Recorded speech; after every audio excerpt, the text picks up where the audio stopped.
Hello guys, my name is Paddy and I welcome you to this YouTube channel. So today's video is quite different from the usual fun videos that I put on this particular channel. And today's video is simply about this book, The 4-Hour Workweek by Tim Ferris. And it is all about, having the right mentality approaching entrepreneurship.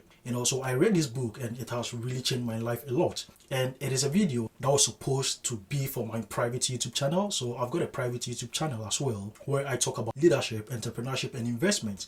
So you can check it out, and if you think it is something that would be of interest to you, you can like the videos or also subscribe to that channel as well. But then I thought it wise to put it here because most of the people who contact me on daily basis are also very young people just like myself who are in search of innovative ways to be financially independent in this modern era. So I thought if I put this video here, at least we can all learn a thing or two from Tim Ferris. In the meantime, just sit behind and let's explore this amazing book. So when I started my financial literacy journey, I read so many books.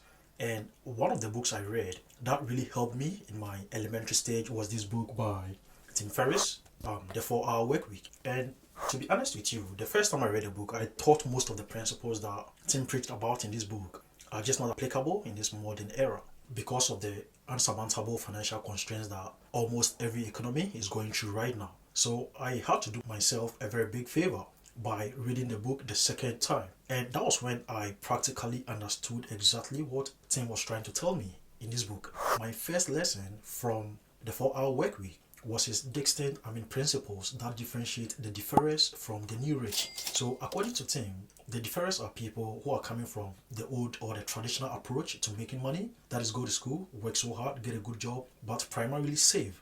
They are not really thinking so much of investment. And then go on retirement after some 30, 40 years. And the new rich, which I'm working gradually to be a part of, are people, who have very distinct life priorities and philosophies, which I want to share with you shortly as an approach to making money in this modern era. So the first lesson or principle, according to Tim, is that when the deferrers get tired of doing their 9 to 5 and they actually start looking for ideas to become financially independent, they think of becoming their own bosses. That is, they think of setting up companies and working for themselves. But the new rich do not think this way. The new rich rather look for systems that make it possible for competent people to work for them instead. And I agree with him absolutely, because most of the time you hear people talk about the desire to quit their 9 to 5 and set up their own businesses, that is, have the ability or the autonomy to do whatever they want to do at whatever time they want to do that.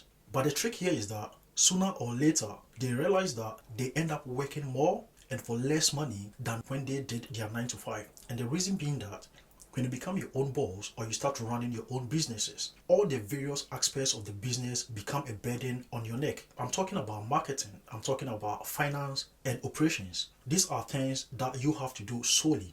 So very soon, you realize that you are not making that progress that you thought you would have achieved after quitting your 9 to 5 and becoming your own boss.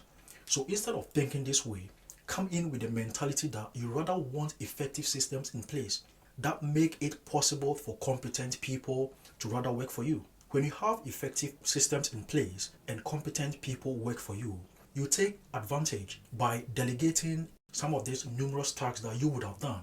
And also you take advantage by leveraging their skills, their intellect and expertise to propel your business to the next stage. Because let's be honest, most of these big brands or companies that have achieved success over all these years, and I'm talking about the Amazons, the Facebooks, and the other brands that you know, are companies that have not got to where they are right now solely on the intellect of their founders. Most of the innovative ideas that have been able to move these companies to where they are right now were ideas that came from competent employees who were employed to work for the company. So instead of desiring to become your own boss, rather desire to have effective systems in place to make competent people work for you, so that you would have enough time on your hand to think of ideas to move your company forward. And the next principle is that when deferrers start opening their own businesses, they get influenced by the autonomy to work when they want to work. But the new rich don't think this way. The new rich want to avoid work altogether so that they could have enough time on their hands to chase their passion, spend time with their loved ones, and do whatever thing they love to do aside work. So what they do is that they try to do the bare minimum. And this bare minimum should have the ability to bring them the maximum results. So if you come in with the mentality that you only want to work when you want to work, you realize that you truly don't have that autonomy, because when there is work to be done and your business isn't moving forward, it's not progressing the way you thought you would progress, you can't decide to say, I want to stay home today and I don't want to go to work, or I want to work when I want to work, unless you are setting yourself up for failure.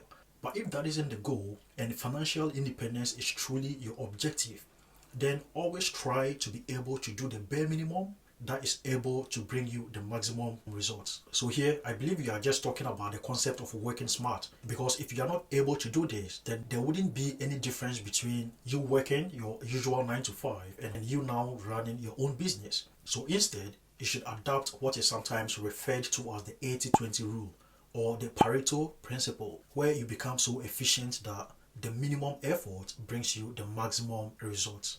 And the last principle I would like to share with you is that the Ferris have shifted to the idea of wanting to retire young. But the new rich don't think about retiring young. The new rich rather desire to have mini retirements or mini breaks throughout their life or career. And they recognize that an extended period of inactivity is not the goal. So this allows you to, go on a break anytime you want to go on a break.